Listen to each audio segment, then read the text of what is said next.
हुँ। हाय, मैं जबी गेसाईमत। आजकल सोशल मीडिया में बहुत सारे लोग प्रभु यीशु मसीह की क्रूस की मृत्यु को एक पराजय के रूप में कहते हुए पढ़ने के लिए मिलते हैं। ये बात बहुत ही सच है कि संसार में सबसे दयनीय और दुखजनक, सबसे क्रूर प्रकार की मृत्यु प्रभु यीशु मसीह ने ही सही। आखिरी बूंद खून तक उनका बह गया, हड्डियों का जोड़ खुल गया और देखने वाले अपने चेहरे को फेर देते थे, क्योंकि उतना बीभत्स हो गया था प्रभु यीशु मसीह की शरीर।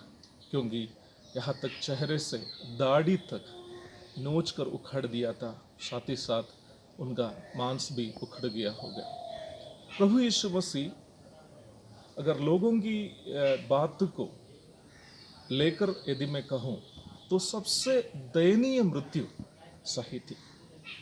और इसलिए ही बहुत सारे हमारे मित्र लोग जो प्रभु यीशु मसीह पर विश्वास नहीं करते हैं, वो यीशु मसीह की मृत्यु को एक पराजय समझते हैं।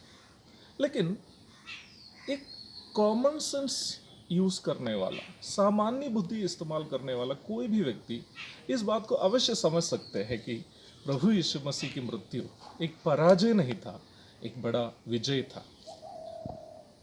हम अपने देश के उन सैनिकों का बड़ा सम्मान करते हैं जो विदेशी देशों के साथ युद्ध लड़ते समय शहीद हो जाते हैं।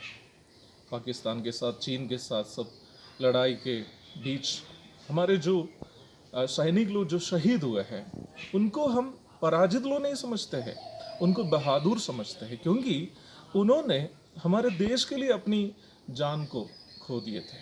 और अभी जो है कोविड-19 वायरस फैल रहे हैं और हमारे बहुत सारे जो डॉक्टर्स, नर्सेस आदि लोग जो है और पैरामेडिकल स्टाफ आदि लोग जो है और हमारे सरकारी कर्मचारी लोग, प्रशासनिक लोग, पुलिस पर्सनल्स आदि लोग जो है इस वायरस से लोगों की रक्षा करने के लिए अपनी जान का भी परवाह नहीं करते हुए जो है देश की रक्षा के लिए, लोगों की रक्षा के लिए लड़ रहे हैं। और कई डॉक्टर लोग, कई नर्सेस लोग अब तक जान भी छोड़ चुके हैं। हम उनको पराजित लोग नहीं समझते हैं, हम उनको जो है आ, आ, विजयी समझते हैं, क्योंकि वे लोग हमारे लिए अपनी जान को खो दिए थे। अगर ऐसी बात है, मानव जाति का उद्धार के लिए प्रभु यीशु मसीह ने जो जान गंवाई, वो एक पराजय कैसे हो सकता है? हमारे शास्त्रों में भी ये बात अंकित है कि जब तक एक पवित्र व्यक्ति की कुर्बानी नहीं होती है, मानव जाति का उद्धार कभी संभव नहीं है। तर्तरीय आरण्यकम उपनिषद उसके दूसरे खंड में बहुत ही स्पष्ट तरीके से ये अंकित है कि सर्वो पाप परिहारो रक्तम प्रोषणम आवश्य।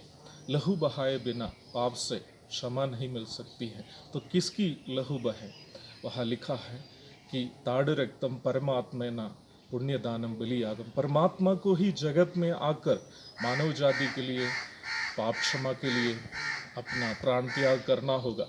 तो बाइबल पवित्र शास्त्र कहती हैं कि मनुष्य प्रभु यीशु मसीह परमेश्वर का पूर्णावतार है जो मनुष्य जाति के लिए कुर्बान हो गया है। तो यदि यीशु मसीह मरा हुआ ही रहे तब भी उनकी मृत्यु एक पराजय नहीं है, मानव जाति के लिए हुई प्रायश्चित मृत्यु है। इसलिए वो मृत्यु जो है एक विजय की मृत्यु है। लेकिन उससे भी बड़ी बात यही है कि यीशु मसीह का खुला कब्र आज भी इस्राएल के यरूशलेम में खुला पड़ा है। यीशु मसीह इतना नहीं कि वो मरा है, परंतु वो जी भी उठा है। उनका खाली कब्र इसका सबसे बड़ा प्रमाण है। तो यीशु मसीह यदि एक साधारण सैनिक या चिकित्सा जो डॉक्टर्स, चिकित्सक, अन्य लोगों की तरफ मृत्यु सह के मरा हुआ ही रहता, तब भी उनकी मृत्यु एक विजय ही रहता। लेकिन उससे भी बढ़कर यीशु मसीह की मृत्यु को अन्य लोगों की मृत्यु से अधिक प्रधानता, महत्व इसलिए है कि उन्होंने मरने के बाद जी उठा है। इसलिए मेरे माननीय मित्रों से मैं आग्रह करना चाहता हूँ, इस वीडियो को देखने के बाद आइंदा कभी ये नहीं बोले कि यीशु मसीह की मृत्यु एक पराजय की मृत्यु थी। उन्होंने आपके लिए मृत्यु सही है।